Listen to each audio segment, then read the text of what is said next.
Hi parents, I just wanted to talk to you guys about some materials for small groups, which will be starting in a couple weeks. So there's some different resources that come with Buzz that I'm going to share with you. Different like math charts that the kids can use. Now you can print them off, or like some of them you could just make this chart on your own. You wouldn't have to print it. A number chart you'll probably have to print off. Might be a little bit time consuming to hand draw that, but I guess you could. The problem solving mat, again, you could draw this. These are 10 frames for adding. And then this is our problem solving steps that we use. Now, so that you don't have to print these off each time, you could laminate it, or a cheaper thing to do would be to put them in these plastic sleeves. I got this from the dollar store and it comes with 16. Or you could just get one of these, and they have them at the dollar store and at Target sometimes. In that like dollar bin section, they might still have some. But you can just switch these out with the different ones you want to use, and that way it's like having a dry erase board. Or thirdly, you could use just a whiteboard for some of this, such as like the like this, you know, you could just draw it right on the whiteboard. But yeah, those are some stuff that are going to be helpful for small groups, especially for math.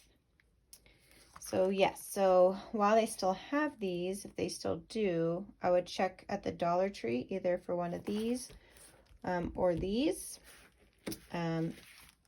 These can be kind of hard to find, but if you did get some sheet protectors, you could make like a little binder or a little folder and just have all the charts that they need for the year ready to go. And then they could just have their little folder or binder that they grab during small group time. I think that's kind of the main thing, especially for math groups.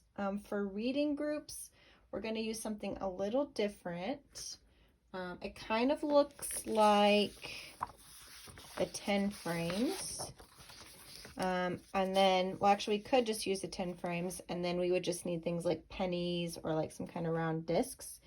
This is what I use for like phoneme graphing, where basically they count the sounds. So like if we were doing cat, they'd go k, at, and they'd count 3 sounds. So they'd get 3 like markers or pen, sorry, not markers, but like pennies, and they'd put one on each spot, and then they go k. Oh, that's the C. Ah, that's the A. T, that's the T. Just to show you, that's kind of the materials that we might use. And I think that's pretty much it for materials for small group. Oh, and then you'll need a dry erase marker, and you can use like a dry eraser, or what I do often is I get just like rags from the dollar store. They're like the microfiber ones, and I just cut them up, and those work great too. So if you haven't already, get some dry erase markers, either a whiteboard or a dry erase pocket, or sheet protectors will work, just to be ready for when we have small group. I wanted to tell you guys now because they usually have these at the beginning of the school year and then they go away. So yes, those are helpful for small group. All right, that's all.